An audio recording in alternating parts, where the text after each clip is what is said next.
Hello everyone, welcome back to another session. So ഇന്നത്തെ ഈ ഒരു ക്ലാസ്സിൽ നമ്മൾ ഡിസ്കസ് ചെയ്യാനായിട്ട് പോകുന്നത് ഡേറ്റ എത്തിക്സിനെ പറ്റിയിട്ടാണ്. പാർട്ട് 2 സെക്ഷൻ ഓഫില് ലേറ്റസ്റ്റ് ആയിട്ട് IMA ഇൻട്രൊഡ്യൂസ് ചെയ്തൊരു ടോപ്പിക്കാണ് ഡേറ്റ എത്തിക്സ്. സോ നമുക്ക് ഡേറ്റ അല്ലാതുള്ള പല കാര്യങ്ങളെ പറ്റിയിട്ടുള്ള എത്തിക്കൽ വാല്യൂസ്, മോറൽ വാല്യൂസ്, ഒബ്ലിഗേഷൻസ് ഒക്കെ നമ്മൾ ഡിസ്കസ് ചെയ്തിട്ടുണ്ടായിരുന്നു. സോ എന്തുകൊണ്ടായിരിക്കും ഈ ഡേറ്റ എത്തിക്സ് എന്ന് പറയുന്ന സാധനം നമ്മുടെ ഒരു സിലബസിലേക്ക് ആഡ് ഓൺ ചെയ്തത്? നമ്മൾ തന്നെ എത്തിക്സിൽ പഠിച്ചിട്ടുള്ള സ്റ്റാൻഡേർഡ് ഓഫ് കോമ്പീറ്റൻസ് ഉണ്ട്. ആ കോമ്പീറ്റൻസ് നിലനിർത്തുക എന്നുള്ളതാണ് ഡേറ്റ എത്തിക്സ് ആഡ് ചെയ്തതിന്റെ ഒരു റീസൺ. കാരണം ഇന്നത്തെ ഈ കാലഘട്ടത്തിൽ ലോകത്ത് ഏറ്റവും വിലപിടിപ്പുള്ള ഒരു സാധനം എന്താണെന്ന് ചോദിച്ചു കഴിഞ്ഞാൽ അത് ഡേറ്റയാണ്. നമുക്ക് ഗോൾഡ് അല്ലെങ്കിൽ അങ്ങനെയുള്ള ജ്വല്ലറി ഐറ്റംസും മറ്റു പല കാര്യങ്ങളും വാല്യുബിൾ ആയിട്ട് തോന്നുമെങ്കിലും അതേപോലെ തന്നെ മൂല്യമുള്ള വലിയ തുകയ്ക്ക് വിറ്റഴിക്കപ്പെടുന്ന എല്ലാ ബിസിനസ് സ്ഥാപനങ്ങളും ആഗ്രഹിക്കുന്ന ഒരു സാധനമാണ് ഈ ഡേറ്റ. അത് കസ്റ്റമേഴ്സ് ഡേറ്റ ആവാം, എംപ്ലോയീസ് ഡേറ്റ ആവാം, ഗവൺമെന്റ് ഡേറ്റ ആവാം, ഹോസ്പിറ്റലിനെ സംബന്ധിച്ച് അവരുടെ പേഷ്യൻസിന്റെ ഡേറ്റ ആവാം. In any field data is very very important and it is high value. And കോടിക്കണക്കിന് രൂപയാണ് ഡേറ്റയുടെ കച്ചവടത്തിന്റെ മറവിൽ നടക്കുന്നത് എന്നുള്ളതും അറിഞ്ഞിരിക്കേണ്ട കാര്യമാണ്.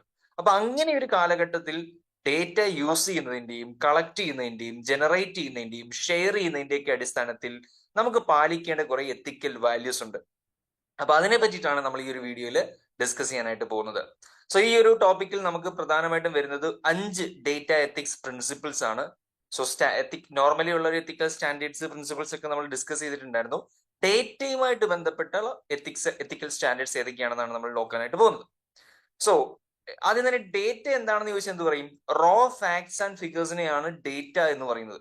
റോ ആയിട്ടുള്ള വസ്തുതകളെയും അതുപോലെ തന്നെ നമ്മൾ പറയുന്ന ഫാക്റ്റുകളില്ലേ അല്ലെങ്കിൽ ഫിഗേഴ്സ് ഇല്ലേ, നമ്പേഴ്സ് ഇല്ലേ, ഇപ്പൊ ഒരാളുടെ ഉയരം എത്ര ആൾക്കാരുടെ ഏജ് ഗ്രൂപ്പ് എത്ര ആൾക്കാർ ഇന്റർനെറ്റിൽ പർട്ടിക്കുലർ ബ്രാഞ്ച് സെർച്ച് ചെയ്യുന്നുണ്ട്, എത്ര പേരുടെ ആധാർ നമ്പർ നമുക്ക് അവൈലബിൾ ആണ്, ഇതെല്ലാം ഡേറ്റയാണ്. Everything is data. നിങ്ങളുടെ ഡ്രസ്സ് എന്താണ്, നിങ്ങൾ വാങ്ങിക്കുന്ന ഷൂസ് എന്താണ്, ചെരുപ്പ് എന്താണ്, ഡ്രസ്സ് എന്താണ്, നിങ്ങൾ ഏറ്റവും കൂടുതൽ കാണുന്ന വീഡിയോസ് എന്താണ്, ഏറ്റവും കൂടുതൽ ലൈക്ക് ചെയ്യുന്ന പോസ്റ്റുകൾ ഏതൊക്കെയാണ്, എവറിത്തിങ് ഈസ് ഡേറ്റ. ഡേറ്റയെ പ്രോസസ് ചെയ്യുമ്പോഴാണ് അത് എന്തായിട്ട് മാറുന്നത്? ഇൻഫർമേഷൻ ആയിട്ട് മാറുന്നത്. ഡേറ്റയും ഇൻഫർമേഷനും കഴിഞ്ഞ് അതിന്റെ അടുത്തൊരു ലെവൽ എന്ന് പറയുന്നത് ഇൻഫർമേഷനോടൊപ്പം എക്സ്പീരിയൻസും എഡ്യൂക്കേഷനും ചേരുമ്പോൾ അത് നോളജ് ആയിട്ട് മാറുന്നു. ഡേറ്റ ഇൻഫർമേഷൻ ആവുന്നു, ഇൻഫർമേഷനോടൊപ്പം എഡ്യൂക്കേഷനും എക്സ്പീരിയൻസും ചേരുമ്പോൾ അത് നോളജ് ആവുന്നു. നോളജ് ഇൻസൈറ്റ്സ് ജനറേറ്റ് ചെയ്യാൻ ഹെൽപ്പ് ചെയ്യുന്നു. ഇൻസൈറ്റ്സ് എന്താണ്? ഉൾക്കാഴ്ച. ബിസിനസിനെ സംബന്ധിച്ച് ഫ്യൂച്ചറിസ്റ്റിക് ആയിട്ടുള്ള പ്രഡിക്ഷൻസ് നടത്താൻ, ഫോർകാസ്റ്റിംഗ് നടത്താൻ എന്താവശ്യമാണ്? ഇത്തരം ഇൻസൈറ്റ്സ് ആവശ്യമാണ്. സോ ഇൻസൈറ്റ്സ് ജനറേറ്റ് ചെയ്യണമെങ്കിൽ ആദ്യം എന്ത് വേണം? You need data. അടുത്ത വർഷം നമുക്ക് എത്ര സെയിൽ നടക്കാൻ സാധ്യതയുണ്ട്, പൊട്ടൻഷ്യൽ കസ്റ്റമേഴ്സ് ആരൊക്കെയാണ്, ഏത് മാർക്കറ്റിൽ ഏത് പ്രൊഡക്റ്റിനാണ് ഡിമാൻഡ് കൂടുതൽ, ഇതൊക്കെ കണ്ടെത്താനും അനലൈസ് ചെയ്യാനും ഡേറ്റ വളരെയധികം ഇമ്പോർട്ടന്റ് ആണ്. സോ നമുക്ക് എന്തായാലും ഡേറ്റ എത്തിക്സ് എന്തുകൊണ്ട് ക്രൂഷ്യൽ ആണെന്നുള്ള 2 കാര്യം പറഞ്ഞിട്ട് അതിന്റെ പ്രിൻസിപ്പിൾസിലേക്ക് പോവാം. സോ ഫസ്റ്റ് വൺ, ഡേറ്റ വളരെ ക്രൂഷ്യൽ ആവുന്നതിന്റെ 2 കാരണങ്ങൾ. ഒന്ന്, ട്രസ്റ്റ് ബിൽഡ് ചെയ്യുക എന്നുള്ളതാണ്. നിങ്ങൾ ഡേറ്റ എന്നല്ല, ഡേറ്റ എത്തിക്സ്. ഡേറ്റ എത്തിക്സ് ഒരു ബിസിനസ് സ്ഥാപനത്തെ സംബന്ധിച്ച് അവരുടെ ബിസിനസിന്റെ ഒരു ഗുഡ് വിൽ ഉയർത്താനും അവരുടെ ബിസിനസിനെ പറ്റി പൊതുജനത്തിന്റെ ഇടയിൽ ഒരു പോസിറ്റീവ് ആയിട്ടുള്ള ഒരു ഇമേജ് ക്രിയേറ്റ് ചെയ്യാനും വളരെയധികം ഇമ്പോർട്ടന്റ് ആണ്. Because if a company does not handle the data of their customers or employees, then പബ്ലിക്കിനിടയിൽ അവരെ ഒരു മോശമായ കമ്പനി ആയിട്ട് കൺസിഡർ ചെയ്യും. നമ്മളൊരു വില്ലൻ നേച്ചർ കൊടുക്കുന്ന കമ്പനി ആയിട്ട് ഇതിനെ കൺസിഡർ ചെയ്യും. ഇപ്പൊ ഫേസ്ബുക്ക് എന്ന് പറയുന്ന കമ്പനി വ്യാപകമായിട്ട് ഡേറ്റ തട്ടിപ്പുകൾ നടത്തിയിട്ടുണ്ട്. നമ്മളുടെ അനുവാദമില്ലാതെ നമ്മളുടെ ഡേറ്റ അഡ്വർടൈസേഴ്സിന് സെല് ചെയ്തിട്ടുണ്ട്. കോടിക്കണക്കിന് രൂപയുടെ ബില്യൺസ് ഓഫ് ഡോളേഴ്സിന്റെ ട്രാൻസാക്ഷൻസ് നടത്തിയിട്ടുണ്ട്. ഇപ്പോഴും നമ്മളുടെ ഡേറ്റ നമ്മളുടെ അറിവോടുകൂടി അല്ലാതെ എടുക്കുകയും ഷെയർ ചെയ്യുകയും വിൽക്കുകയും ചെയ്യുന്നുണ്ട്. നമ്മളോട് ചോദിച്ചിട്ട് എടുക്കുന്ന ഡേറ്റാസ് ഉണ്ട്. നമ്മളെല്ലാത്തിനും അലോ അലോ അലോ ഒക്കെ കൊടുക്കുന്ന സമയത്ത് അത് നമ്മളോട് ചോദിച്ചിട്ടാണ് എടുക്കുന്നത്. പക്ഷെ നമ്മളോട് ചോദിച്ചിട്ട് എടുക്കുന്ന ഡേറ്റ ചിലപ്പോൾ അവർ അവരുടെ യൂസിന് വേണ്ടി എടുക്കുമെന്നായിരിക്കും നമ്മൾ അലോ ചെയ്ത് കൊടുത്തിട്ടുണ്ടാവുക. പക്ഷെ ഈ കമ്പനീസ് ഒക്കെ എന്ത് ചെയ്യും? ഇത് പല തേർഡ് പാർട്ടീസിനും, അഡ്വർടൈസേഴ്സ് അല്ലാത്ത തേർഡ് പാർട്ടീസിന് ഉൾപ്പെടെ ഇത് വിൽക്കാനുള്ള സാധ്യതയുണ്ട്. വേറെ കമ്പനികൾക്ക് ഇത് വിൽക്കാനുള്ള സാധ്യതയുണ്ട്. സപ്പോസ് ഒരു കമ്പനി അവരുടെ കസ്റ്റമർ ബേസിങ്ങിനെ അന്വേഷിച്ച് നടക്കുമ്പോൾ ദേ നീഡ് ഡേറ്റ. അപ്പൊ അവർ ഓൾറെഡി ഡേറ്റ ഉള്ള കമ്പനീസുമായിട്ട് ടൈപ്പ് ഉണ്ടാക്കി വലിയ തുക കൊടുത്ത് ഈ ഡേറ്റാസ് ഒക്കെ പർച്ചേസ് ചെയ്യും, which are against ethical handling of data. അപ്പൊ ഫേസ്ബുക്ക് ഇതിന്റെ പേരിൽ ഏറ്റവും, മെറ്റ എന്നാണ് ഇപ്പൊ കമ്പനിയുടെ പേര്, ഈ കമ്പനി ഡേറ്റ ഹാൻഡ്ലിംഗിന്റെ പേരിലും ഡേറ്റ അൺഎത്തിക്കൽ പ്രാക്ടീസസിന്റെ പേരിലും ഒക്കെ ഒരുപാട് ക്രൂസിഫൈ ചെയ്യപ്പെട്ടുള്ള ഒരു സ്ഥാപനമാണ്. സോ ട്രസ്റ്റ് ക്രിയേറ്റ് ചെയ്യണമെങ്കിൽ നിങ്ങൾ ഡേറ്റ നന്നായിട്ട് ഹാൻഡിൽ ചെയ്തിരിക്കണം, ഡേറ്റ എത്തിക്സ് പാലിച്ചിരിക്കണം. അതുപോലെ ഒരു ഇമ്പോർട്ടന്റ് പോയിന്റ് ആണ് ഓണർഷിപ്പ് ആൻഡ് റെസ്പോൺസിബിലിറ്റി. ഈ ഓണർഷിപ്പ് എന്ന് പറയുമ്പോൾ ആരാണ് യഥാർത്ഥത്തിൽ ഡേറ്റയുടെ ഓണർ? ഇപ്പൊ നിങ്ങളുടെ ഡേറ്റ നിങ്ങൾ ഫേസ്ബുക്കിനോ വാട്സാപ്പിനോ യൂട്യൂബിനോ ഗൂഗിളിനോ ഒക്കെ കൊടുക്കുന്നു. നമ്മൾ അതിനകത്ത് അലോ ചെയ്യുമ്പോഴാണ് ഇത് കൊടുക്കുന്നത്. സോ നമ്മൾ അനുവാദത്തോടു കൂടി ഈ ഡേറ്റ കൊടുത്തു കഴിഞ്ഞാൽ ആരാണ് ഡേറ്റ ഓണർ അവിടെ? സാധാരണ രീതിയിൽ നമ്മൾ ഒരാൾക്ക് സാധനം കൊടുത്തു കഴിഞ്ഞാൽ പിന്നെ അവരായിരിക്കും ഓണേഴ്സ് അല്ലേ? പക്ഷെ ഡേറ്റയുടെ കേസിൽ അങ്ങനെയല്ല. ആരാണോ ഡേറ്റ കൊടുക്കുന്നത്, ആരുടെയാണോ ഡേറ്റ, അയാൾ തന്നെയാണ് എല്ലാ കാലത്തും ആ ഡേറ്റയുടെ ഓണർ. ഇപ്പൊ നിങ്ങളൊരു ബൈക്ക് വാങ്ങിച്ചിട്ട് ആ ബൈക്ക് വേറൊരാൾക്ക് വിൽക്കുകയാണെങ്കിൽ അല്ലെങ്കിൽ അയാൾ എടുത്തോളാൻ പറയുകയാണെങ്കിൽ പിന്നെ അയാളാണ് അതിന്റെ ഓണർ. എന്നാൽ ഡേറ്റയുടെ കേസിൽ അങ്ങനല്ല. ഇവിടെ നിങ്ങൾ ഈ ഡേറ്റ ആർക്കൊക്കെ കൊടുത്താലും ആർക്കൊക്കെ ഷെയർ ചെയ്താലും ഓണർ എന്ന് പറയുന്നത് ആരുടെ ഇൻഫർമേഷൻ ആണോ കൊടുക്കുന്നത് അയാൾ തന്നെയാണ് ഓണർ. എന്റെ ഡേറ്റയാണ് നിങ്ങൾ എടുത്തുകൊണ്ട് പോകുന്നെങ്കിൽ ആസ് എ കമ്പനി ഞാൻ തന്നെയാണ് ഓണർ. അതിന് നിങ്ങളുടെ കമ്പനി വേറെ ആർക്കൊക്കെ മറച്ചു വിറ്റാലും ആർക്കൊക്കെ ഷെയർ ചെയ്താലും എൻഡ് ഓഫ് ദ ഡേ ഞാൻ തന്നെയാണ് ഓണർ. നമ്മൾ തന്നെയാണ് ഓണേഴ്സ്. നമ്മളുടെ ഡേറ്റയുടെ ഓണേഴ്സ് നമ്മൾ തന്നെയാണ്. ഇപ്പൊ നിങ്ങളുടെ ഒരു ആധാർ കാർഡ് നമ്പർ നിങ്ങൾ ആർക്കൊക്കെ ഷെയർ ചെയ്താലും അത് നിങ്ങളുടെ ആധാർ കാർഡ് നമ്പറാണ്. ഷെയർ ചെയ്തു എന്ന് പറഞ്ഞിട്ടത് അവരുടെ സ്വന്തമാവില്ല. ഇതുപോലെയാണ് എല്ലാ കാര്യങ്ങളും. നിങ്ങളുടെ സെർച്ച് ഹിസ്റ്ററിയും നിങ്ങൾ അയക്കുന്ന മെസ്സേജും എവറിത്തിങ്, നിങ്ങളുടെ ലൊക്കേഷനും ഒക്കെ നിങ്ങളുടെ ഡേറ്റയാണ്. അത് മറ്റുള്ളവർ ഉപയോഗിക്കുന്നുണ്ടായിരിക്കും, പക്ഷെ ഓണർ എപ്പോഴും ആരാണ്? നമ്മൾ തന്നെയാണ്. So the most important point is ആ ഓണർ ആരാണെന്നുള്ളത് ഓർത്തിരിക്കുക. കമ്പനി അല്ല ഓണേഴ്സ്, നമ്മൾ തന്നെയാണ് എല്ലാ കാലത്തും ഓണേഴ്സ്. ഇനി നമുക്ക് പ്രിൻസിപ്പിൾസിലേക്ക് വരാം. Principles of data ethics 5 principles ആണുള്ളത്. Fairness, privacy, transparency, ownership and accountability. ഇതിൽ ഫെയർനെസ് നമ്മൾ ഒരുപാട് ഡിസ്കസ് ചെയ്തിട്ടുണ്ട്. എത്തിക്സിൽ തന്നെ ഡിസ്കസ് ചെയ്തിട്ടുള്ള ഒരു കോമൺ വേർഡ് ആണ് ഫെയർനെസ്. ഡേറ്റയുടെ പെർസ്പെക്റ്റീവിലേക്ക് വരുമ്പോൾ ഫെയർനെസ്സിനെ സൂചിപ്പിക്കുന്നത് ആർട്ടിഫിഷ്യൽ ഇന്റലിജൻസുമായിട്ട് കണക്ട് ചെയ്തിട്ടാണ്. ഇന്നത്തെ കാലത്ത് ഏറ്റവും അധികം കേൾക്കുന്ന ഒരു വാക്കാണ് എന്ന് പറയുന്നത് അല്ലേ? Artificial intelligence. എന്താ ആർട്ടിഫിഷ്യൽ ഇന്റലിജൻസ്? മനുഷ്യൻ പ്രൊസസ് ചെയ്യുന്ന reasoning skill, calculating skill, consciousness, അതുപോലെ തന്നെ മനുഷ്യന് മാത്രമുള്ള സിറ്റുവേഷൻ മനസ്സിലാക്കാനുള്ള ഒരു കഴിവ്, പ്രോബ്ലം സോൾവിങ് സ്കില്ല്, ഇങ്ങനെയുള്ള പലതരത്തിലുള്ള മനുഷ്യന്റെ സ്കില്ലുകൾ ഒരു മെഷീൻ പൊസസ് ചെയ്യുകയാണെങ്കിൽ അതിനെയാണ് നമ്മൾ എന്തെന്ന് പറയുക? ആർട്ടിഫിഷ്യൽ ഇന്റലിജൻസ് എന്ന് പറയുക. പക്ഷെ ഈ മനുഷ്യന്റെ എല്ലാ സ്കില്ലും എഐക്ക് അല്ലെങ്കിൽ മെഷീന് പൊസസ് ചെയ്യാൻ പറ്റുമോ? ഇല്ല. പ്രത്യേകിച്ചും കോൺഷ്യസ്നെസ് എന്ന് പറയുന്നത് ഒരു കമ്പ്യൂട്ടറിനോ മെഷീനോ പൊസസ് ചെയ്യാന്ന് പറഞ്ഞാൽ ഭയങ്കര ബുദ്ധിമുട്ടാണ്. ഇപ്പൊ നമുക്കൊരു മരണ വീട്ടിൽ പോയി കഴിഞ്ഞാൽ നമുക്ക് അറിയാൻ പറ്റും ഇവിടെ ഒച്ചയും ബഹളം ഉണ്ടാക്കരുത്, ഇവിടെ എങ്ങനെ ബിഹേവ് ചെയ്യണം എന്നുള്ളതിനെ പറ്റി നമ്മൾ കോൺഷ്യസ് ആണ്. പക്ഷെ ഒരു എഐനെ ആ കോൺഷ്യസ്നെസ് പഠിപ്പിക്കുക എന്ന് പറയുന്നത് ബുദ്ധിമുട്ടായിരിക്കും. ഒരാള് സന്തോഷവും സങ്കടവും കൂടെ ഒരുമിച്ച് വന്നിട്ട് കരയുന്നു, അയാൾ എന്ത് ഇമോഷനിലൂടെയാണ് പോകുന്നതെന്ന് മനസ്സിലാക്കാൻ ഒരു മെഷീന് പറ്റുമോ എന്ന് ചോദിച്ചാൽ ഇറ്റ്സ് ഡിഫിക്കൾട്ട്. ലോകത്ത് 2 ടൈപ്പ് എ ആണുള്ളത്. ഒന്ന് സ്ട്രോങ് എ, മറ്റൊന്ന് വീക്ക് എ. സ്ട്രോങ് എയും വീക്ക് എ ആണ് ലോകത്തുള്ളത്. സോറി, ഇതിൽ സ്ട്രോങ് എ ലോകത്തില്ല. ആക്ച്വലി സ്ട്രോങ് എ തിയററ്റിക്കലി മാത്രമേ എക്സിസ്റ്റ് ചെയ്യുന്നുള്ളൂ. നമ്മൾ ഈ കാണുന്ന ചുറ്റുപാടും കാണുന്ന എ ക്യാമറയാണെങ്കിലും ചാറ്റ് GPT ആണെങ്കിലും അങ്ങനെയുള്ള എല്ലാ എ ഫീച്ചേഴ്സും ഏത് കാറ്റഗറിയിലാണ് വരുന്നത്? വീക്ക് എയിലാണ് വരുന്നത്. It's all week A. അതായത് വീക്ക് എയെ സംബന്ധിച്ച് അതിനെ പറഞ്ഞു പഠിപ്പിച്ചു കൊടുക്കുന്ന ഒരു ടാസ്ക്, ആ ടാസ്ക് അത് ഗംഭീരമായിട്ട് ചെയ്യും. അതിനപ്പുറത്തേക്ക് മൾട്ടി ടാസ്കിങ് ചെയ്യാനോ മനുഷ്യൻ ചെയ്യുന്നത് പോലെയുള്ള എല്ലാ കാര്യങ്ങളും ചെയ്യാനോ ആർക്ക് സാധിക്കില്ല? വീക്ക് എയ്ക്ക് സാധിക്കില്ല. ഇപ്പൊ ഗൂഗിൾ അസിസ്റ്റന്റ് അല്ലെങ്കിൽ ആപ്പിളിന്റെ സിറി, സാംസങ്ങിന്റെ ബിക്സ്ബി, അലക്സ, ഇവർക്കൊക്കെ എന്താ ടാസ്ക് ഉള്ളത്? നമ്മൾ പറയുന്ന കാര്യങ്ങൾ കേട്ട് മനസ്സിലാക്കിയിട്ട് അതിനനുസരിച്ച് റിയാക്ട് ചെയ്യുക അല്ലേ? അവരെ കൊണ്ട് കാർ ഓടിക്കാൻ പറ്റുമോ? പറ്റില്ല. ആപ്പിൾ സിറിനെ കൊണ്ട് കാർ ഓടിപ്പിക്കാൻ പറ്റും? പറ്റില്ല. പക്ഷെ കാർ ഓടിക്കാൻ പറ്റുന്ന ഉണ്ട്. ടെസ്ലയുടെ കാറിലുണ്ട്. ഇപ്പം നമ്മുടെ നാട്ടിൽ ഇറങ്ങുന്ന കാറിലും എഡാസ് ഫീച്ചേഴ്സ് ഉള്ള കാറുകളുണ്ട്. അതായത് നിങ്ങൾ റൂട്ടൊക്കെ സെറ്റ് ചെയ്ത് കൊടുത്തു കഴിഞ്ഞാൽ അത് തന്നെ ഓടിച്ചോളും. ഫ്രണ്ടിൽ പോകുന്ന വണ്ടിയുടെ ഡിസ്റ്റൻസും സ്പീഡും ഒക്കെ കാൽക്കുലേറ്റ് ചെയ്ത് പ്രോപ്പറായിട്ട് ബ്രേക്ക് ഒക്കെ അപ്ലൈ ചെയ്ത് വളവൊക്കെ വരുമ്പോൾ വളച്ച് ട്രാഫിക്കിനിടയിൽ കൂടെ ഒക്കെ കയറി പോകാൻ കഴിവുള്ള ഡ്രൈവിംഗ് സ്കില്ലുള്ള ഉണ്ട്. പക്ഷെ ആ എക്ക് ചാറ്റ് GPT ചെയ്യുന്നത് പോലത്തെ കാര്യങ്ങൾ ചെയ്യാൻ പറ്റണമെന്നില്ല. ക്യാമറ ചെയ്യുന്ന കാര്യങ്ങൾ ചെയ്യാൻ പറ്റണമെന്നില്ല. അല്ലെങ്കിൽ ഒരു ഹ്യൂമനോയിഡ് റോബോട്ട് ചെയ്യുന്ന കാര്യങ്ങൾ ചെയ്യണമെന്നും പറ്റത്തില്ല. അപ്പൊ ഓരോന്നിനും നമുക്ക് ഓരോ ടാസ്കാ കൊടുത്തിരിക്കുന്നത്. വീക്ക് അങ്ങനെയാണ്. അതിന് മൾട്ടി ടാസ്കിങ് അത്ര പോസിബിൾ അല്ല. അറ്റ് എ ടൈം നമ്മൾ പറഞ്ഞ് പഠിപ്പിച്ചു കൊടുത്തിരിക്കുന്ന ഒരു കാര്യം കൃത്യമായിട്ട് ചെയ്യാൻ പറ്റും. അതിലും 100% ആക്യുറസി നമുക്ക് പറയാൻ പറ്റില്ല. There will be some errors. But മനുഷ്യൻ എന്ന് പറഞ്ഞാൽ അങ്ങനെയല്ല. മനുഷ്യന് ഒരേ സമയം പല കാര്യങ്ങൾ ചെയ്യാൻ പറ്റും. നിങ്ങൾ തന്നെ ചിലപ്പം മൊബൈൽ ഫോണിൽ ടൈപ്പ് ചെയ്തുകൊണ്ടായിരിക്കും ചിലപ്പം വേറെ ഫുഡ് കഴിക്കുന്നത്. അല്ലെങ്കിൽ നിങ്ങൾക്ക് ഈസി ആയിട്ട് ചെയ്യാൻ പറ്റുന്ന പല കാര്യങ്ങൾക്ക് എഐക്ക് ബുദ്ധിമുട്ടാണ്. അപ്പൊ നമുക്ക് ജസ്റ്റ് ഒരു ഡെസ്കിന്റെ മണ്ടയ്ക്ക് ഒരു ബുക്ക് ഇരിക്കുകയാണെങ്കിൽ വളരെ എളുപ്പത്തിൽ ആ ബുക്ക് എടുത്ത് വേറെ സ്ഥലത്തേക്ക് വെക്കാൻ പറ്റും. പക്ഷെ ഇതേ കാര്യം എഐനെ പഠിപ്പിക്കണമെങ്കിൽ ചിലപ്പോൾ മാസങ്ങൾ എടുക്കും. അതുപോലെ തന്നെ എടുത്ത് വെക്കാൻ പഠിപ്പിക്കുന്നത് പോലെ ആയിരിക്കത്തില്ല, പിന്നെ അത് തിരിച്ച് ഇരുന്ന സ്ഥലത്തേക്ക് തിരിച്ചു വെക്കാനാണെങ്കിൽ എഐനെ വീണ്ടും പഠിപ്പിക്കണം.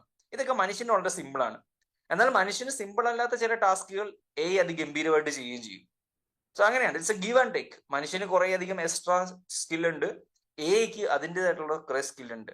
എന്തായാലും ലോകത്ത് മനുഷ്യനുള്ള എല്ലാ സ്കില്ലുമുള്ള സ്ട്രോങ് എഐ എന്ന് പറയുന്ന ഒരു കോൺസെപ്റ്റ് നിലനിൽക്കുന്നില്ല. അത് തിയററ്റിക്കലി ബുക്കുകളിൽ മാത്രമേ കാണുന്നുള്ളൂ. ഇനി coming back to our ethics, ഈ എഐനെ ട്രെയിൻ ചെയ്യുന്നത് പല രീതിയിലാണ്. നോർമലി ഡീപ്പ് ലേണിംഗ് എന്നൊക്കെ പറഞ്ഞിട്ടുള്ള കുറെ അധികം മെക്കാനിസംസ് ഉണ്ട്. അതുവഴി ലേൺ ചെയ്യിപ്പിക്കും.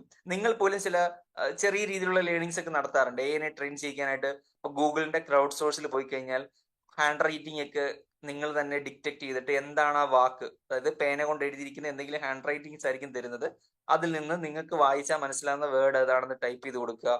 ഫ്ലവേഴ്സ്, ഫ്രൂട്ട്സ്, ഫുഡൊക്കെ ടാഗ് ചെയ്യുക. മറ്റേ ട്രാഫിക് ലൈറ്റ് ഉള്ളത്, മൗണ്ടൻസ് ഉള്ളതൊക്കെ ടാഗ് ചെയ്യുക. ഇങ്ങനെയൊക്കെയുള്ള സിമ്പിൾ ആയിട്ടുള്ള പഠന രീതിയുണ്ട്. അപ്പൊ എഐനെ പഠിപ്പിക്കുന്ന സമയത്ത് നിങ്ങൾ കൊടുക്കുന്ന ഹിസ്റ്റോറിക്കൽ ഡേറ്റ തെറ്റാണെങ്കിൽ, അൺഫെയർ ആണെങ്കിൽ, ബയാസ്ഡ് ഡേറ്റ ആണെങ്കിൽ എന്ത് സംഭവിക്കും? എഐ പഠിക്കുന്നതും തെറ്റും, അതുമൂലം അത് എടുക്കുന്ന ഡിസിഷൻസും തെറ്റും. ഇപ്പൊ നിങ്ങൾ യഥാർത്ഥ ലൈഫിൽ സംഭവിച്ചിട്ടുള്ള ഒരു ഇൻസിഡന്റ് എന്ന് പറയുന്നത്, എഐനെ ആദ്യമായിട്ട് ഹ്യൂമൻ ബീങ്സിന്റെ ഈ ഇമേജസ് ഒക്കെ വെച്ചിട്ട് ഇത് ഹ്യൂമൻ ബീങ്സ് ആണെന്ന് പഠിപ്പിക്കുന്ന സമയത്ത് അപ്ലോഡ് ചെയ്തിരുന്ന ഡേറ്റ കൂടുതലും, അല്ലെങ്കിൽ സാമ്പിൾ ആയിട്ട് എടുത്തിരുന്ന ഡേറ്റ കൂടുതലും വൈറ്റ് സ്കിൻഡ് ആയിട്ടുള്ള ആൾക്കാരുടെ ഡേറ്റ ആയിരുന്നു, വൈറ്റ് സ്കിൻഡ്. അപ്പൊ അതിന്റെ പ്രശ്നം എന്താണെന്ന് വെച്ചാൽ വേറെ സ്കിൻ ടോൺ ഉള്ള ആൾക്കാരെ എന്ത് ചെയ്യാൻ പറ്റുന്നില്ല, ഹ്യൂമൻ ആയിട്ട് റെക്കഗ്നൈസ് ചെയ്യുന്നില്ല. മറ്റു ചില സ്കിൻ ടോൺ ഉള്ള ആൾക്കാരുടെ ഫോട്ടോസ് കാണിക്കുമ്പോൾ പറയുന്നത് ഇത് ഹ്യൂമൻ ബീങ്സ് അല്ല, ഇത് വേറെ എന്തോ ആനിമൽ ആണെന്നൊക്കെയാണ് അത് പറഞ്ഞുകൊണ്ടിരുന്നത്. സോ ഇത് ഭയങ്കര പ്രശ്നമല്ലേ? എഐനെ പോലും റേസിസ്റ്റ് ആക്കുന്ന അവസ്ഥയല്ലേ? സോ അവിടെ നമ്മൾ ഹ്യൂമൻ ബീങ്സിന്റെ ഡേറ്റ കൊടുക്കുന്ന സമയത്ത് വൈറ്റ് സ്കിൻഡ് ആൾക്കാരുടെ മാത്രം ഡേറ്റ ആണോ കൊടുക്കേണ്ടത്? അല്ല, അത് ഫെയർ അല്ല. അപ്പൊ അവിടെ നമ്മൾ എന്ത് ചെയ്യണം? എല്ലാ സ്കിൻ ടോണിനും, ലോകത്ത് ഏതൊക്കെ സ്കിൻ ടോൺ ഉണ്ടോ, ഇല്ല ഇഷ്ടം പോലെ സ്കിൻ ടോൺസ് ഉണ്ട്. പല സ്ഥലങ്ങളിൽ ജീവിക്കുന്ന ആളുകൾക്കെല്ലാം തന്നെ അവിടുത്തെ ഒരു ജിയോഗ്രഫിക്കൽ അറ്റ്മോസ്ഫിയറിന്റെ പ്രത്യേകതകൾ കൊണ്ട് തന്നെ, ജനറ്റിക്കൽ പ്രത്യേകതകൾ കൊണ്ട് തന്നെ അവരുടെ സ്കിൻ ടോൺസ് ഒക്കെ എൻറ്റയർലി ഡിഫറെന്റ് ആയിരിക്കും.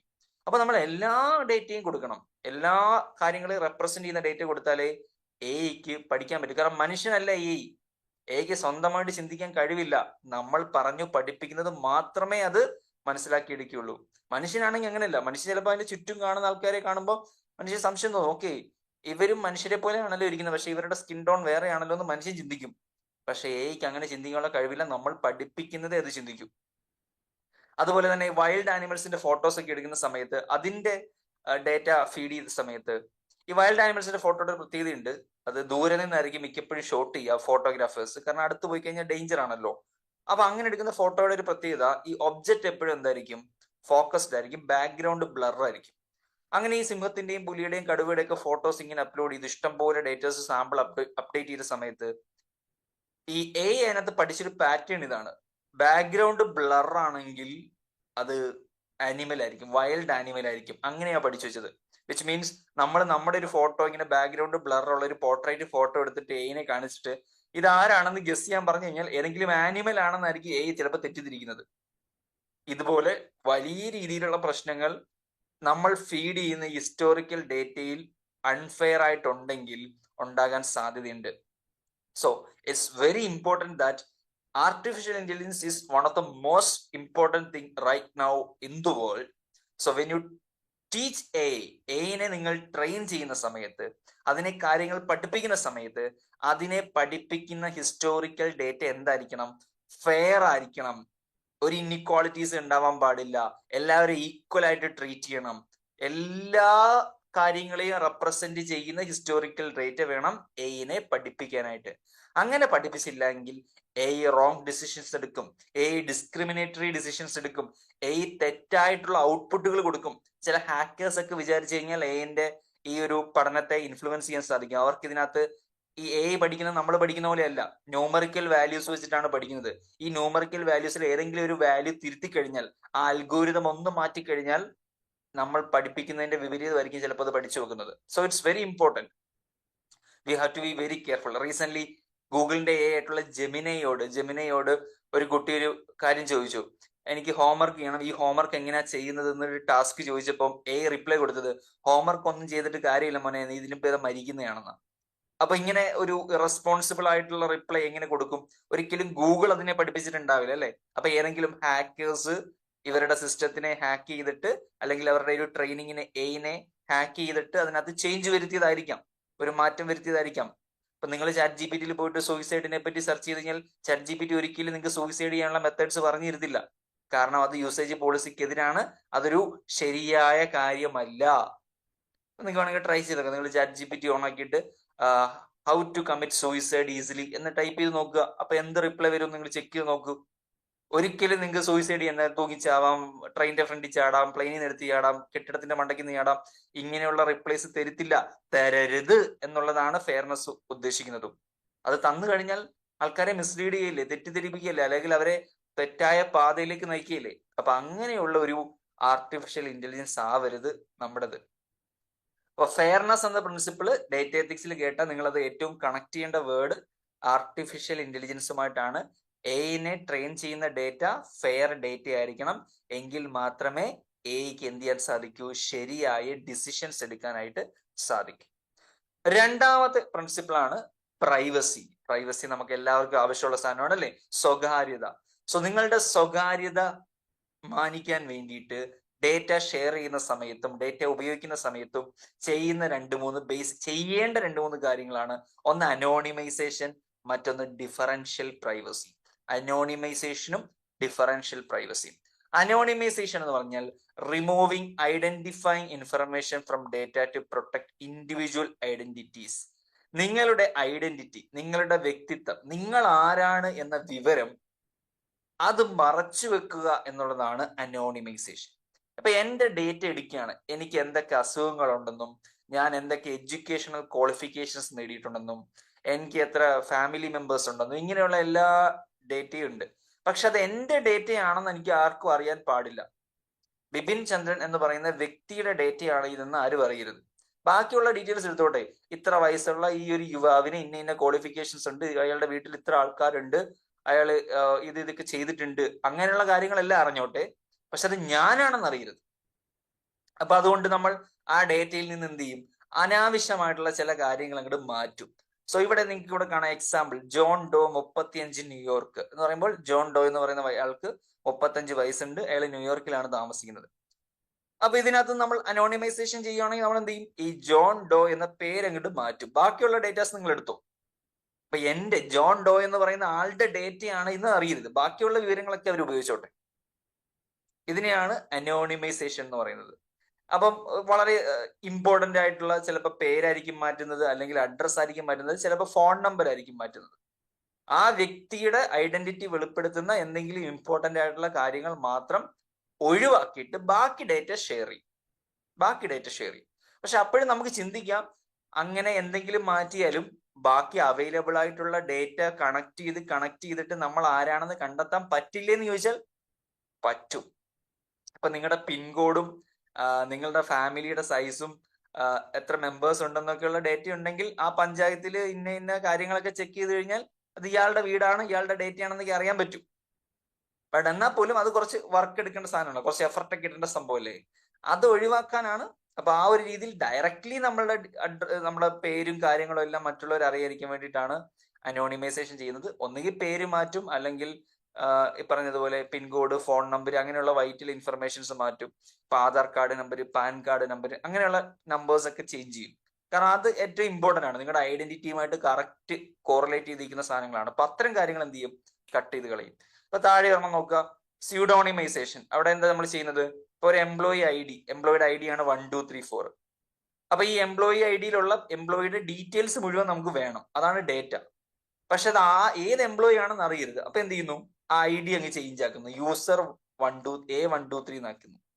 A123 1 2 3 4 ആയിരുന്നു, അത് നമ്മൾ എന്താക്കി, A123 ആക്കി. അപ്പൊ അത് ചേഞ്ച് ചെയ്യണം. പക്ഷെ ബാക്കി ഡേറ്റ എല്ലാം സെയിം ആയിരിക്കും, ഈ ഐ ഡി മാത്രമേ മാറിയിട്ടുള്ളൂ, ബാക്കി ഡേറ്റയിൽ എന്തായിരിക്കും, സെയിം ആയിരിക്കും.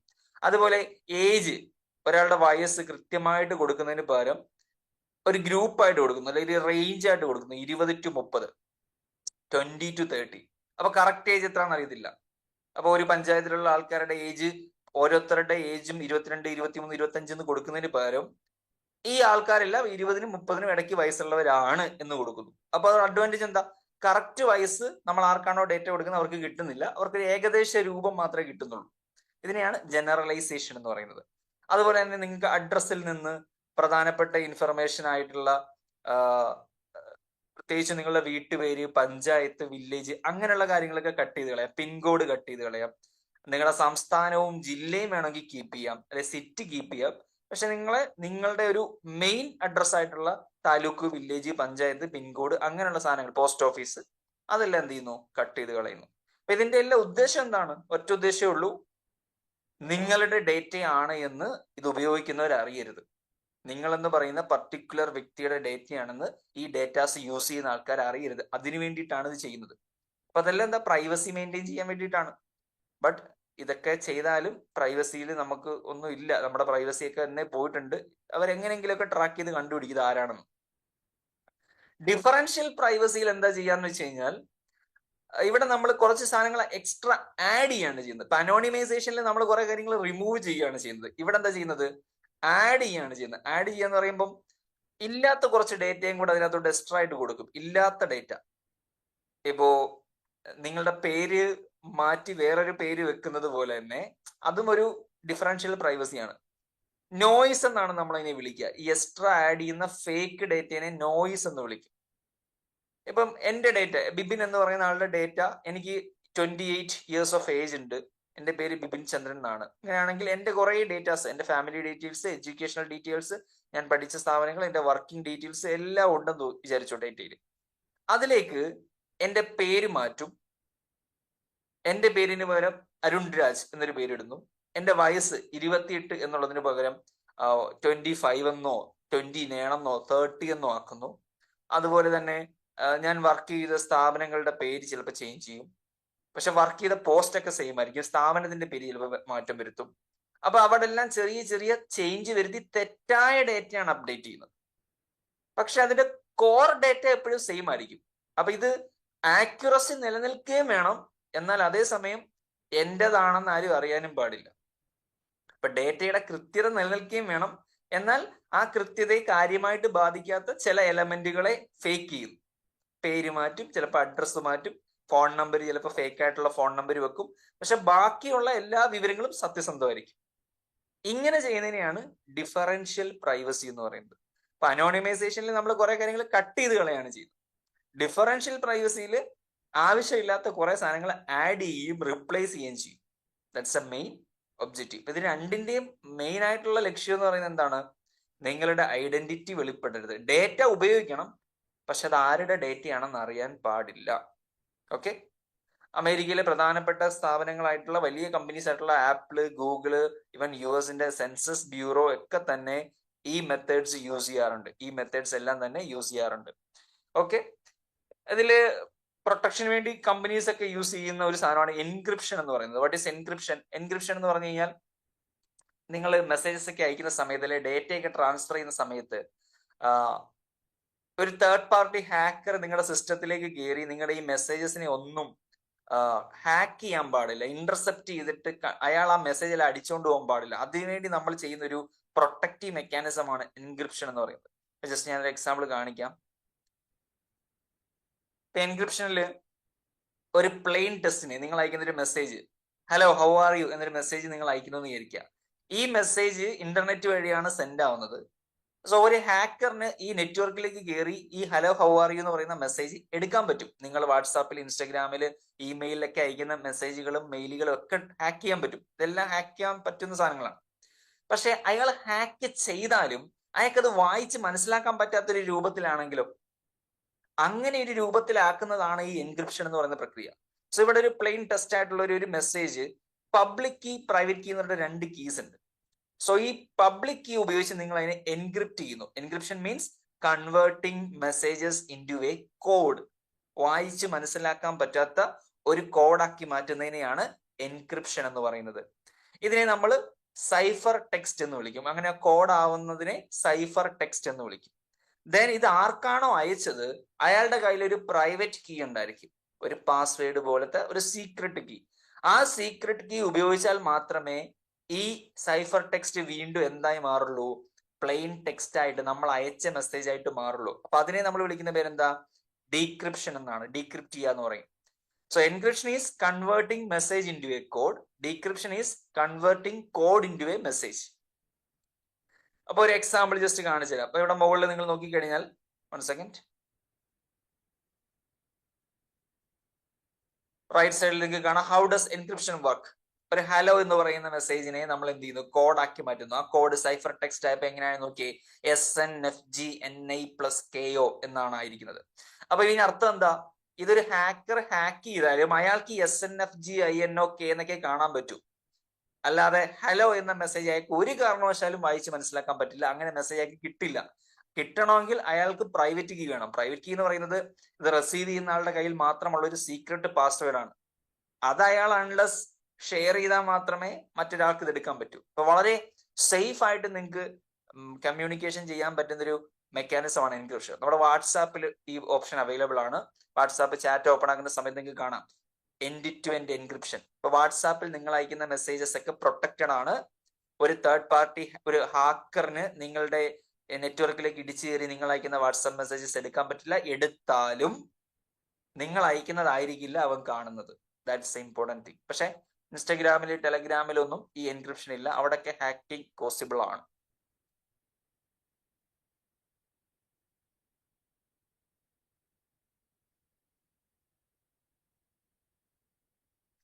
സോ നമ്മുടെ next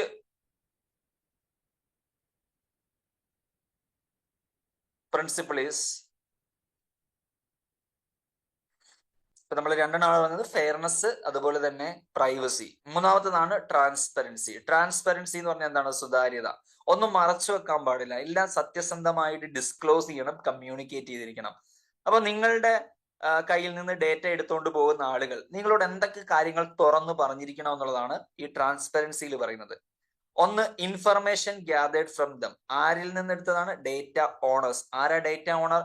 we are the data owners. So നമ്മളിൽ നിന്ന് എടുത്തിട്ടുള്ള ഇൻഫർമേഷൻ എന്തൊക്കെയാണെന്ന് നമ്മളോട് പറഞ്ഞിരിക്കണം. നിങ്ങളുടെ കയ്യിൽ നിന്ന് ലൊക്കേഷൻ എടുക്കുന്നെങ്കിൽ ആ ലൊക്കേഷൻ എടുത്തിട്ടുണ്ട് കേട്ടോ എന്ന് പറയണം. നിങ്ങളുടെ മെസ്സേജസ് എടുക്കുവാണെങ്കിൽ, നിങ്ങളുടെ സെർച്ച് ഹിസ്റ്ററി എടുക്കുവാണെങ്കിൽ, നിങ്ങൾ ഡൗൺലോഡ് ചെയ്ത ആപ്പിന്റെ ഡീറ്റെയിൽസ് എടുക്കുവാണെങ്കിൽ, എന്ത് ഇൻഫർമേഷൻ ആണോ എടുത്തിട്ടുള്ളത്, എടുത്ത വിവരം എന്താണെന്ന് നമ്മളോട് പറയാൻ അവർ ബാധ്യസ്ഥരാണ്, എടുത്തോണ്ട് പോകുന്നവർ. ദെൻ നമ്മുടെ ഈ ഡേറ്റ കൊണ്ടുപോയിട്ട് അവരെവിടെങ്കിലും സ്റ്റോർ ചെയ്യല്ലോ. നിങ്ങൾ ഫേസ്ബുക്കിലും ഇൻസ്റ്റാഗ്രാമിലും ഒക്കെ അപ്ലോഡ് ചെയ്യുന്ന ഫോട്ടോ എവിടെയാണ് സ്റ്റോർ ആയിരിക്കുന്നത്? നമ്മുടെ ഫോണിലാണോ? അല്ല. ഈ എടുത്തോണ്ട് പോകുന്ന അല്ലെങ്കിൽ അപ്ലോഡ് ചെയ്യപ്പെടുന്ന ആപ്പുകളുടെ സ്റ്റോറേജ് ഡിവൈസുകളിലാണ്. ഗൂഗിളിന്റെ ആണെങ്കിൽ ഗൂഗിളിന്റെ സെർവറിലായിരിക്കും, സ്റ്റോറേജ് ഡിവൈസിലായിരിക്കും. ഫേസ്ബുക്കിലും ഇൻസ്റ്റാഗ്രാമിലും ഒക്കെ ഇടുന്നത് അവരുടെ സെർവറിലായിരിക്കും. അപ്പൊ ഇതൊക്കെ അവിടെ എത്ര സേഫ് ആയിട്ട് അവർ വെച്ചേക്കുന്നത് നമുക്കറിയാവോ? നമ്മൾ കാണുന്നുണ്ടോ? നമ്മൾ അവരെ വിശ്വസിക്കുക. അവിടെ ഇരിക്കുന്നവർ ഈ ഡേറ്റ എടുത്ത് നോക്കുന്നുണ്ടോ, അവരിതൊക്കെ മാനിപ്പുലേറ്റ് ചെയ്യുന്നുണ്ടോ എന്ന് നമ്മൾ അറിയുന്നില്ല. അല്ലെങ്കിൽ അവിടെ ഇരിക്കുന്ന ഡേറ്റയ്ക്ക് സെക്യൂരിറ്റി ഉണ്ടോ, ഹാക്കേഴ്സ് ഹാക്ക് ചെയ്യോ? We are not aware.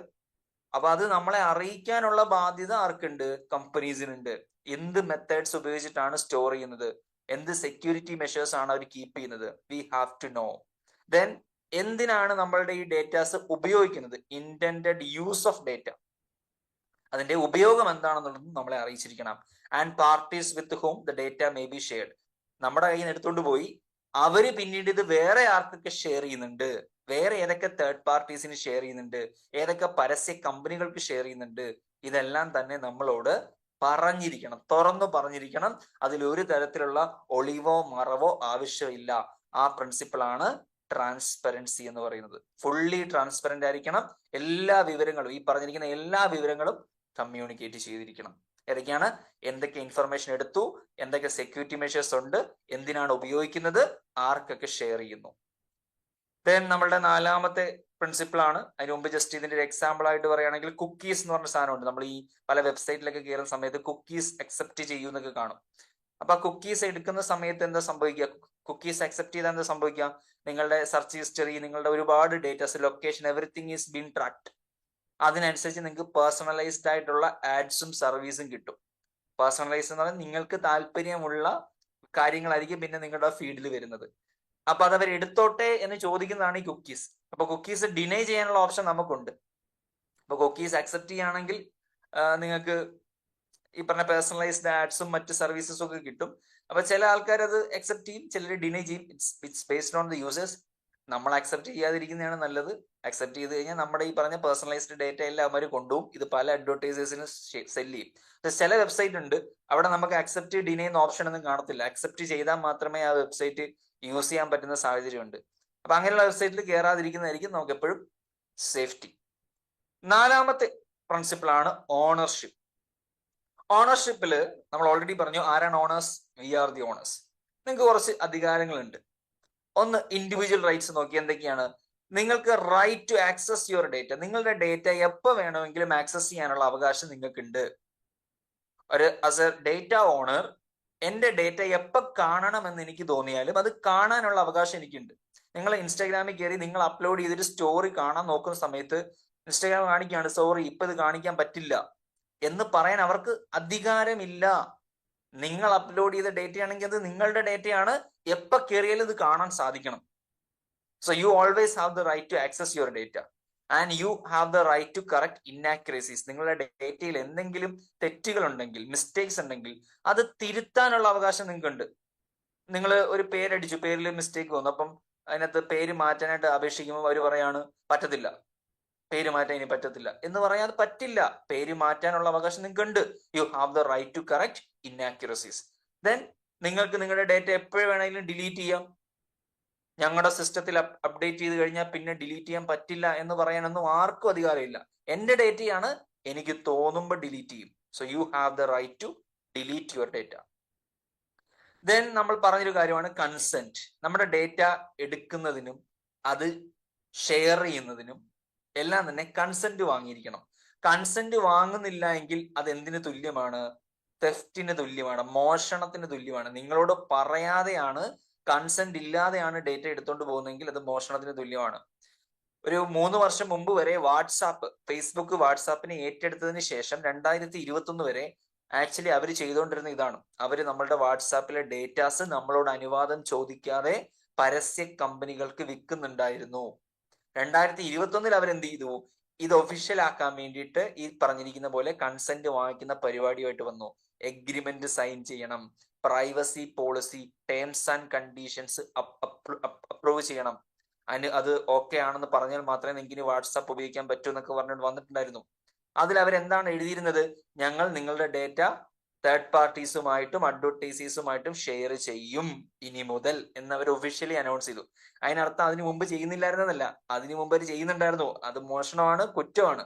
അപ്പൊ അത് ലീഗലാക്കാൻ വേണ്ടിയിട്ടാണ് അവരെന്ത് ചെയ്തത്? പ്രൈവസി പോളിസി അപ്ഡേറ്റ് ചെയ്തത്. സോ കൺസെന്റ് വാങ്ങിക്കാനുള്ള ഒഫീഷ്യൽ ആയിട്ടുള്ള രീതികളാണ് അവരുടെ ടേംസ് ആൻഡ് കണ്ടീഷൻസ്. നമ്മൾ അഗ്രിമെന്റ് ഒപ്പിട്ട് കൊടുക്കുക, പ്രൈവസി പോളിസി ടേംസ് എല്ലാം തന്നെ അപ്രൂവ് ചെയ്യുക. ദെൻ നേരത്തെ പറഞ്ഞ കുക്കീസ്, വെബ്സൈറ്റിൽ കയറുമ്പോൾ ഈ കുക്കീസ് എന്ത് ചെയ്യുക? അക്സെപ്റ്റ് ചെയ്യണോ ഡിനൈ ചെയ്യണോ എന്ന് ചോദിക്കും. അക്സെപ്റ്റ് ചെയ്യുകയാണെങ്കിൽ നമ്മൾ കൺസെന്റ് കൊടുത്തു എന്ന് അർത്ഥം. So that's up to you. ഓരോ വ്യക്തികൾക്കും നിങ്ങൾക്ക് കൺസെന്റ് കൊടുക്കണമെങ്കിൽ കൊടുക്കാം. കൺസെന്റ് ഇല്ലാത്ത ഡേറ്റാസ് എന്ത് ചെയ്യാൻ പാടില്ല? ഉപയോഗിക്കാനും പാടില്ല, ഷെയർ ചെയ്യാനും പാടില്ല. ദെൻ പേഴ്സണൽ ഇൻഫർമേഷൻസ് ഷെയർ ചെയ്യുമ്പോൾ, ഇപ്പൊ ഞാൻ ഫേസ്ബുക്കിന് എന്റെ ഡേറ്റ ഉപയോഗിക്കാനായിട്ട് കൺസെന്റ് കൊടുത്തു. ഫേസ്ബുക്ക് ഈ ഡേറ്റ വേറൊരാൾക്ക് ഇത് മറച്ചു വെക്കാനുള്ള കൺസെന്റ് ഞാൻ കൊടുത്തിരിക്കണം. അപ്പൊ ഞാൻ ഫേസ്ബുക്കിന് യൂസ് ചെയ്യാനാണ് കൺസെന്റ് കൊടുത്തിരിക്കുന്നത്, അലോ കൊടുത്തിരിക്കുന്നത്. ഫേസ്ബുക്ക് ഇത് എന്നോട് ചോദിക്കാതെ എന്റെ അനുമതി ഇല്ലാതെ വേറൊരാൾക്ക് ഷെയർ ചെയ്യാൻ പാടില്ല, അയാള് വേറൊരാൾക്ക് ഷെയർ ചെയ്യാനും പാടില്ല. നിങ്ങളുടെ ഡേറ്റ ആരൊക്കെ ഉപയോഗിക്കുന്നുണ്ടോ, ആർക്കൊക്കെ ഷെയർ ചെയ്യുന്നുണ്ടോ, ഓരോ തവണയും നിങ്ങളോട് കൺസെന്റ് ചോദിച്ചിരിക്കണം. ഇതൊക്കെ റിയാലിറ്റിയിൽ നടക്കുന്നുണ്ടോ എന്ന് ചോദിച്ചാൽ ഇല്ല. നമ്മുടെ കൺസെന്റ് ഒന്നും ചോദിച്ചിട്ടല്ല ഡേറ്റ ഷെയർ ചെയ്യുന്നത്. നമ്മുടെ ഡേറ്റ ആരുടെയൊക്കെ കയ്യിൽ എവിടെയൊക്കെ ഉണ്ടെന്ന് നമുക്ക് പോലും അറിയില്ല. നമുക്ക് എവിടുന്ന ഈ സ്പാം കോൾസ് ഒക്കെ വരുന്നത്? നിങ്ങളെ പറ്റിക്കാനുള്ള സ്പാം കോൾസും ഒരുപാട് പരസ്യങ്ങളുടെ കോൾസ് നിങ്ങൾക്ക് വരുന്നുണ്ട്. വിച്ച് മീൻസ് നിങ്ങളുടെ ഫോൺ നമ്പർ ഒക്കെ ഇവർക്ക് എവിടുന്ന് കിട്ടുന്നു? പലയിടത്തുനിന്നും ഇങ്ങനെ ട്രാൻസ്ഫർ ചെയ്ത് പോകുന്നതാണ്.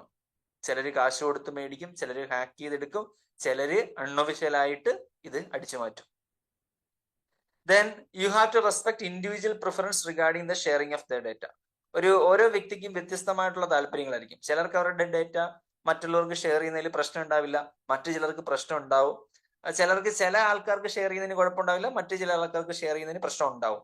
സോ ഓരോ വ്യക്തികളുടെയും ഇഷ്ടങ്ങളെ നിങ്ങൾ കൺസിഡർ ചെയ്തിരിക്കണം. അല്ലാതെ എല്ലാവർക്കുമായിട്ട് ഒരു കോമൺ പോളിസി അല്ല. ചില വ്യക്തികൾക്ക് പ്രത്യേക താല്പര്യങ്ങൾ ഉണ്ടായിരിക്കും, ഇഷ്ടങ്ങൾ ഉണ്ടായിരിക്കും, റിക്വയർമെന്റ്സ് ഉണ്ടായിരിക്കും. You have to respect each and every one's preference and rights. That is principle of ownership. So we have only one more principle remaining, that is accountability. Accountability എന്ന് പറഞ്ഞാൽ ഉത്തരവാദിത്വം തന്നെയാണ്, റെസ്പോൺസിബിലിറ്റി തന്നെയാണ് അക്കൗണ്ടബിലിറ്റി. നിങ്ങളുടെ datas collect ചെയ്ത് ഉപയോഗിക്കുന്ന ആൾക്കാരെ സംബന്ധിച്ച്, കമ്പനീസിനെ സംബന്ധിച്ച്, they have lot of responsibilities. എന്തെങ്കിലും ഒരു എത്തിക്കൽ വയലേഷൻ ഉണ്ടായി കഴിഞ്ഞാൽ you have to take corrective actions promptly. Promptly എന്ന് പറഞ്ഞാൽ ഇമ്മീഡിയറ്റ്ലി നിങ്ങൾ അതിന് ഒരു പരിഹാരം കണ്ടെത്തിയിരിക്കണം, കറക്റ്റീവ് ആക്ഷൻ എടുത്തിരിക്കണം. ഇപ്പം ഈ വയലേഷൻ എന്ന് പറയുന്നത് നമുക്ക് പറഞ്ഞതുപോലെ നമ്മുടെ ഡേറ്റ നമ്മുടെ അനുവാദമില്ലാതെ മറ്റൊരാൾ എടുക്കുന്നു, ഹാക്കേഴ്സ് ചോർത്തുന്നു, മിസ്യൂസ് ചെയ്യുന്നു, ഇതെല്ലാം വയലേഷൻസ് ആണ്. So you have to act quickly and promptly. ആ പ്രശ്നം പരിഹരിക്കുക. ഡേറ്റ ഓണർക്ക് അത് കാരണം എന്തെങ്കിലും പ്രശ്നം ഉണ്ടായിട്ടുണ്ടെങ്കിൽ ആ പ്രശ്നത്തിന് വേണ്ടുന്ന രീതിയിലുള്ള കോമ്പൻസേഷനും മറ്റ് റെമഡിയൽ മെഷേഴ്സും കൊടുക്കുക. അത് സാമ്പത്തികമായിട്ടാണെങ്കിൽ അങ്ങനെ, മറ്റേതെങ്കിലും രീതിയിലാണെങ്കിൽ അങ്ങനെ കോമ്പൻസേറ്റ് ചെയ്തിരിക്കണം. നിങ്ങളുടെ കമ്പനിയുടെ പ്രോപ്പർ മാനേജ്മെന്റ് ഇല്ലാത്തത് കാരണം ഡേറ്റ ഓണറിന്റെ ഡേറ്റയ്ക്ക് എന്തെങ്കിലും സംഭവിച്ചിട്ടുണ്ടെങ്കിൽ company have to take the responsibility and pay off. Data breach ഉണ്ടായി കഴിഞ്ഞാൽ എന്താ ഡേറ്റ ബ്രീച്ച്? ഡേറ്റ ബ്രീച്ച് എന്ന് പറഞ്ഞാൽ അൺഓതറൈസ്ഡ് ആയിട്ടുള്ള ആളുകൾ നമ്മുടെ ഡേറ്റാസ് ആക്സസ് ചെയ്യുന്നതിനെയാണ് ഡേറ്റ ബ്രീച്ച് എന്ന് പറയുന്നത്. ഇപ്പം കാണാൻ പാടില്ലാത്ത ആൾക്കാർ നമ്മുടെ ഡേറ്റ കാണുന്നു, അതൊരു ഡേറ്റ ബ്രീച്ച് ആണ്. നോർമലി ഹാക്കേഴ്സ് ആണ് ഇത് ചെയ്യുന്നത്. അവർ ഹാക്ക് ചെയ്തിട്ട് നമ്മുടെ ഡേറ്റ അടിച്ചോണ്ട് പോകും. ബ്രിട്ടനില് ബ്രിട്ടീഷ് എയർവേസ് എന്ന് പറയുന്ന കമ്പനിയുടെ 2 ലക്ഷം യൂസേഴ്സിന്റെ ഡേറ്റയാണ്, ക്രെഡിറ്റ് കാർഡ്, ഡെബിറ്റ് കാർഡ് ഡേറ്റയാണ് ഹാക്കേഴ്സ് അടിച്ചോണ്ട് പോയത്. 2 ലക്ഷം യൂസേഴ്സിന്റെ, അതായത് അവരുടെ സിസ്റ്റത്തിൽ സേവ്ഡ് ആയി കിടന്ന ഡേറ്റാസ് മുഴുവൻ കൊണ്ടുപോയി. അപ്പൊ ചില പേയ്മെന്റ് ഒക്കെ നടത്താനായിട്ട് ഈ OTP ഒന്നും ചോദിക്കത്തില്ല, ഇന്റർനാഷണൽ പേയ്മെന്റ്സ് ഒക്കെ ആണെങ്കിൽ. അപ്പൊ ഈ കാർഡ് ഡീറ്റെയിൽസ് മാത്രം വെച്ചിട്ട് അവർക്ക് എന്ത് ചെയ്യാൻ പറ്റും? ഇത് ക്യാഷ് ട്രാൻസാക്ഷൻസ് നടത്താനും പേയ്മെന്റ്സ് നടത്താനും പറ്റും. എത്ര കോടി രൂപയുടെ നഷ്ടമായിരിക്കും ഉണ്ടാകുന്നത്. അപ്പൊ അവിടെ ബ്രിട്ടീഷ് എയർവേസിന്റെ ഉത്തരവാദിത്തമാണ് ആ കാർഡ് ഹോൾഡേഴ്സിന്റെ എല്ലാ നഷ്ടങ്ങളും പരിഹരിക്കുക എന്നുള്ളത്. They have no other choice. So എങ്ങനെയുള്ള ഡേറ്റ ബ്രീച്ചസ് ഉണ്ടായി കഴിഞ്ഞാൽ you have to accept the responsibility for any harm to data owners. എന്ത് പ്രശ്നം ഉണ്ടെങ്കിലും ആ പ്രശ്നത്തിന്റെ എല്ലാ ഉത്തരവാദിത്വവും നിങ്ങൾ ഏറ്റെടുക്കണം. ആൻഡ് ആ പ്രശ്നങ്ങൾ ഇനി ഫ്യൂച്ചറിൽ ഉണ്ടാവാതിരിക്കാൻ വേണ്ടിയിട്ടുള്ള നടപടികളും നിങ്ങൾ സ്വീകരിച്ചിരിക്കണം. അതിന് വേണ്ടുന്ന പ്രൊട്ടക്റ്റീവ് ആക്ഷൻസും നിങ്ങൾ എടുത്തിരിക്കണം. So these are the 5 principles of data ethics. Fairness എന്ന് കേൾക്കുമ്പോൾ നിങ്ങളുടെ മനസ്സിൽ ആർട്ടിഫിഷ്യൽ ഇന്റലിജൻസുമായിട്ട് ബന്ധപ്പെട്ട കാര്യങ്ങളാണ് ഓർമ്മ വരേണ്ടത്. ദെൻ പ്രൈവസി, അതിൽ നമ്മൾ പ്രൈവസി മെയിൻറ്റെയിൻ ചെയ്യാൻ അനോണിമൈസേഷനും ഡിഫറൻഷ്യൽ പ്രൈവസിയുമാണ് ഇംപ്ലിമെന്റ് ചെയ്യാറുള്ളത്. ദെൻ നമുക്ക് എന്തായിരുന്നു ഉണ്ടായിരുന്നത്? ഓണർഷിപ്പ് ഉണ്ടായിരുന്നു. അതുപോലെ തന്നെ last what was that? Transparency. One more thing was there, transparency കഴിഞ്ഞിട്ടാണ് ഓണർഷിപ്പ് വരുന്നത്. And finally accountability. These are the 5 principles of data ethics. ഇനി ഇതില് ഒരു അവസാനത്തെ ഐറ്റം ആയിട്ടുള്ളത് യൂറോപ്യൻ യൂണിയന്റെ GDPR എന്ന് പറയുന്നൊരു നിയമമാണ്. European union comprises of many countries. അപ്പൊ അവിടെ താമസിക്കുന്ന ഇൻഡിവിജ്വൽസിന്റെ, യൂറോപ്യൻ യൂണിയന്റെ പരിധിയിൽ വരുന്ന രാജ്യങ്ങളിൽ താമസിക്കുന്ന ഇൻഡിവിജ്വൽസിന്റെ ഡേറ്റ പ്രൊട്ടക്ട് ചെയ്യാനും അവരുടെ റൈറ്റ്സ് നിലനിർത്താൻ വേണ്ടിയിട്ടും ഒരു നിയമം അവർ പാസ്സാക്കിയിട്ടുണ്ട്. ആ നിയമത്തിന്റെ പേരാണ് GDPR. അഥവാ the general data protection regulation. ഈ GDPR ആക്ടിൽ ഉൾപ്പെട്ടിട്ടുള്ള പ്രധാനപ്പെട്ട റൈറ്റ്സ് ആണ് താഴെ കൊടുത്തിരിക്കുന്നത്. ഓൾറെഡി നമ്മൾ ഡിസ്കസ് ചെയ്തിട്ടുള്ള പോയിന്റ്സ് ആണ് റൈറ്റ്സ് ആയിട്ട് വരുന്നത്. സോ തൊട്ടു മുന്നേ നമ്മൾ പറഞ്ഞത് എത്തിക്കൽ പ്രിൻസിപ്പിൾസ് ആണ്, ഡേറ്റയുമായിട്ട് ബന്ധപ്പെട്ട എത്തിക്കൽ പ്രിൻസിപ്പിൾസ് ആണ്, അത് എത്തിക്സ് ആണ്. ഇത് നിയമമാണ്, ഇത് ലീഗലാണ്. ഓക്കെ, അപ്പൊ ഇവിടെ ലീഗാലിറ്റി ബ്രേക്ക് ആയി കഴിഞ്ഞാൽ ഉറപ്പായിട്ടും നിയമപരമായിട്ടുള്ള കേസ് ഉണ്ടാവും, പിഴയടക്കേണ്ടി വരും, വലിയ പ്രശ്നങ്ങളിലേക്ക് പോകും. എന്തൊക്കെയാണ് റൈറ്റ്സ് എന്ന് നോക്കി. ഒന്ന്, ആക്സസ്. നമ്മൾ ഓൾറെഡി പറഞ്ഞതാണ്, കൺസെന്റിന്റെ കാര്യം പറഞ്ഞപ്പോൾ പറഞ്ഞതാണ്. നിങ്ങൾക്ക് നിങ്ങളുടെ ഡേറ്റ എപ്പോ വേണമെങ്കിലും ആക്സസ് ചെയ്യാനുള്ള റൈറ്റ് ഉണ്ട്. You have the right to request access to inspect your personal information. ആ ആക്സസ് ഡിനേ ചെയ്താൽ നിങ്ങൾക്ക് പരാതിപ്പെടാം. You always have the right to access your data. Then ഇതും നമ്മൾ പറഞ്ഞതാണ്, നിങ്ങൾക്ക് നിങ്ങളുടെ ഡേറ്റ കറക്റ്റ് ചെയ്യാൻ, ഇന്നാക്യുറസീസ് ഉണ്ടെങ്കിൽ, തെറ്റുണ്ടെങ്കിൽ കറക്ഷൻ നടത്താൻ, എറേഴ്സ് തിരുത്താനായിട്ടുള്ള അവകാശം നിങ്ങൾക്കുണ്ട്. ആർക്കുണ്ട്? ഡേറ്റ ഓണറിനുണ്ട്. 3, പോർട്ടബിലിറ്റി. എന്താ പോർട്ട് ചെയ്യാന്ന് പറഞ്ഞാൽ? സിം ഒക്കെ പോർട്ട് ചെയ്തില്ലേ, ഐഡിയയിൽ നിന്ന് വോഡഫോണിലേക്ക്, അതിൽ നിന്ന് ജിയോയിലേക്ക്. അപ്പൊ ട്രാൻസ്ഫറിങ് ആണ്. ഒരാളുടെ കയ്യിൽ നിങ്ങൾക്ക് ഡേറ്റ സേഫ് അല്ല എന്ന് തോന്നിക്കഴിഞ്ഞാൽ അയാളുടെ കയ്യിൽ നിന്ന് വേറൊരാളിലേക്ക് ആ ഡേറ്റ ട്രാൻസ്ഫർ ചെയ്യാൻ നിങ്ങൾക്ക് ആവശ്യപ്പെടാം. So you have the right to request transfer for their personal information to another entity. മറ്റൊരാളിലേക്ക് നിങ്ങളുടെ ഡേറ്റ ട്രാൻസ്ഫർ ചെയ്യാൻ നിങ്ങൾക്ക് ഏത് സമയത്തും ആവശ്യപ്പെടാവുന്നതാണ്. ഇപ്പൊ ഒരാളുടെ കയ്യിൽ നിങ്ങളുടെ ഡേറ്റ അത്ര സേഫ് അല്ല എന്നൊക്കെ തോന്നിക്കഴിഞ്ഞാൽ നീ സൂക്ഷിക്കേണ്ട, നിന്നെ എനിക്ക് വിശ്വാസമില്ല, ഇത് അവരുടെ കൈ കൊടുക്കൂ, അവരാണ് കുറച്ചുകൂടെ ബെറ്റർ എന്ന് തോന്നിയാൽ you have the right to request that. അപ്പൊ ഓർത്തിരിക്കുന്ന വാക്കുണ്ട്, റിക്വസ്റ്റ് ആണ്. കാരണം നമ്മുടെ കയ്യിലല്ല ഇതിന്റെ പവർ ഇരിക്കുന്നത്, നമുക്ക് റിക്വസ്റ്റ് ചെയ്യാനേ പറ്റൂ. ഇത് ചെയ്തു തരേണ്ടത് ആരാ? ആ ഡേറ്റ കൈവശം വെച്ചിരിക്കുന്ന ആൾക്കാരാണ് ഇത് ചെയ്തു തരേണ്ടത്. അപ്പൊ അവരത് ചെയ്ത് തന്നില്ല എങ്കിൽ ഈ റൈറ്റ് വയലേറ്റ് ചെയ്തു എന്ന് പറഞ്ഞിട്ട് നമുക്ക് എന്ത് ചെയ്യാൻ പറ്റും? കേസ് കൊടുക്കാൻ പറ്റും. റൈറ്റ് ടു ഇറേഷർ, ഇറേസ് ചെയ്യാന്ന് പറഞ്ഞാൽ എന്താ? മായ്ച്ചു കളയുക. You have the right to delete your data. നിങ്ങളുടെ ഡേറ്റ നിങ്ങൾക്ക് തോന്നുന്ന സമയത്ത് ഡിലീറ്റ് ചെയ്യിക്കാം. ഇതിന് വേണ്ട, ഈ ഭൂമിയിൽ ഈ ഡേറ്റയുടെ ആവശ്യം ഇല്ല എന്ന് തോന്നിക്കഴിഞ്ഞാൽ you have the right to delete your personal informations. അതിനെയാണ് റൈറ്റ് ടു എറേഷർ എന്ന് പറയുന്നത്. എറേസർ എന്ന് നമ്മൾ പണ്ട് മായ്ച്ചു കളയുന്നതിനെ പറയത്തില്ലേ? അപ്പൊ അത് ഓർത്തിരുന്നാൽ മതി. കൺസെന്റ് ഓൾറെഡി നമ്മൾ പറഞ്ഞാണ്, അനുവാദം അല്ലെ? നിങ്ങളുടെ ഡേറ്റ മറ്റുള്ളവർക്ക് വിൽക്കുമ്പോഴും നിങ്ങൾ ആർക്കൊക്കെയാണോ ഷെയർ ചെയ്യുമ്പോഴും എല്ലാം തന്നെ ഡേറ്റ ഓണറുടെ കൺസെന്റ് വാങ്ങിച്ചിരിക്കണം. കൺസെന്റ് ഇല്ലാതെ, അനുമതി ഇല്ലാതെ ഷെയർ ചെയ്യുകയോ വിൽക്കുകയൊക്കെ ചെയ്തു കഴിഞ്ഞാൽ അഗെയിൻ നിയമപരമായിട്ടുള്ള പ്രശ്നങ്ങൾ ഉണ്ടാവുന്നതാണ്. And finally appeal. അത് നമ്മൾ ഓൾറെഡി പറഞ്ഞതാണ്. മുകളിൽ പറഞ്ഞിരിക്കുന്ന ഈ പറഞ്ഞ ഏതെങ്കിലും ഒരു റൈറ്റ് കമ്പനീസ് ഡിനൈ ചെയ്യുകയാണെങ്കിൽ നിങ്ങൾക്ക് എന്ത് ചെയ്യാം? അതിനെതിരെ അപ്പീൽ കൊടുക്കാം. നിയമപരമായിട്ട് ഒരു കേസുമായിട്ട് മുന്നോട്ട് പോകാം. തീർച്ചയായിട്ടും അത് തെളിയിക്കപ്പെടുകയാണെങ്കിൽ നിങ്ങൾക്ക് നഷ്ടപരിഹാരവും കമ്പനിക്ക് വലിയ പിഴയും കിട്ടുന്നതായിരിക്കും. നിങ്ങളുടെ ആവശ്യങ്ങൾ നിറവേറ്റുന്നതുമായിരിക്കും. സോ അപ്പീൽ ചെയ്യാനുള്ള റൈറ്റ് എന്ന് പറഞ്ഞാൽ ഇതിൽ ഏതെങ്കിലും റിക്വസ്റ്റ് കമ്പനി ഡിനൈ ചെയ്യുകയാണെങ്കിൽ, ആക്സസ് ഡിനൈ ചെയ്തു, കറക്ഷൻ ഡിനൈ ചെയ്തു, എറേഷർ ഡിനൈ ചെയ്തു, ഇതിൽ ഏതെങ്കിലും ഒരെണ്ണം ഡിനൈ ചെയ്യുകയാണെങ്കിൽ നിങ്ങൾക്ക് നിയമപരമായിട്ട് പോരാടാം. സോ തൊട്ട് മുന്നേ നമ്മൾ പറഞ്ഞതൊക്കെ തന്നെ എത്തിക്സ് ആണ്. അത് എത്തിക്കലി ഫോളോ ചെയ്യേണ്ടതാണ്. അത് നിയമപരമായിട്ടുള്ള ഒരു ഇംപ്ലിമെന്റേഷൻ അല്ല. പക്ഷെ ഇത് നിയമമാണ്. This is a law. European യൂണിയന്റെ GDPR ആക്ട് ആണ്. അപ്പൊ ഇത് ആർക്കൊക്കെയാ ബാധകം എന്ന് വെച്ച് കഴിഞ്ഞാൽ യൂറോപ്യൻ യൂണിയന്റെ പരിധിയിൽ വരുന്ന രാജ്യങ്ങളിൽ താമസിക്കുന്ന ഇൻഡിവിജ്വൽസിന് വേണ്ടിയിട്ടുള്ളതാണിത്. അപ്പം നിങ്ങളൊരു ഇന്ത്യൻ കമ്പനിയാണ്, യൂറോപ്യൻ യൂണിയനിലുള്ള ഒരാളുടെ ഡേറ്റ നിങ്ങൾ എടുത്തിട്ട് ഇതുപോലെ മിസ്യൂസ് ചെയ്തു, അല്ലെങ്കിൽ ഈ റൈറ്റ്സ് വയലേറ്റ് ചെയ്തു. അപ്പൊ ഇന്ത്യൻ കമ്പനി ആണെങ്കിൽ നിങ്ങൾക്കെതിരെ കേസ് വരും. പക്ഷെ നിങ്ങൾ ഇന്ത്യയിൽ താമസിക്കുന്ന ഒരു വ്യക്തിയാണെങ്കിൽ നിങ്ങൾക്ക് ഇതിന്റെ റൂൾ ആപ്ലിക്കബിൾ ആവുമോ? അതായത് ഇന്ത്യയിൽ താമസിക്കുന്ന ഒരു സിറ്റിസണ് ഈ ഒരു GDPR ആക്ട് വെച്ച് പ്രൊട്ടക്ഷൻ കിട്ടുമോ? കിട്ടത്തില്ല. യൂറോപ്യൻ യൂണിയന്റെ പരിധിയിൽ വരുന്ന രാജ്യങ്ങളിലെ വ്യക്തികൾക്ക് സംരക്ഷണം നൽകാനാണ് ഈ ഒരു നിയമമുള്ളത്. അത് ഓർത്തിരിക്കുക. പക്ഷെ ഡേറ്റ അടിച്ചുകൊണ്ട് പോകുന്നവർ ഏത് രാജ്യക്കാരും ആവാം. അമേരിക്കക്കാരനായിരിക്കാം, ചൈനക്കാരനായിരിക്കാം, ബംഗ്ലാദേശുകാരനായിരിക്കാം, ഇന്ത്യക്കാരനായിരിക്കാം. കുറ്റവാളികൾ ഏത് രാജ്യത്തുനിന്നും ആയിക്കോട്ടെ, ഡേറ്റ ആരുടെ എടുത്തോണ്ട് പോകണം? ഇത് മിസ്യൂസ് ചെയ്യാൻ പാടില്ലാത്തത് യൂറോപ്യൻ യൂണിയന്റെ രാജ്യങ്ങളിൽ പെടുന്ന സിറ്റിസൺസിനെയാണ്. Okay, so that's it. അപ്പൊ ഇതാണ് നമ്മുടെ ഡേറ്റ എത്തിക്സ് എന്ന് പറയുന്ന പുതിയ ടോപ്പിക്. അപ്പൊ എന്തായാലും ഇത് ഗോ ത്രൂ ചെയ്യുക. എന്തെങ്കിലും സംശയങ്ങൾ ഉണ്ടെങ്കിൽ പിന്നീട് ചോദിക്കാം. മറ്റൊരു വീഡിയോയിൽ വീണ്ടും കാണാം. Thank you.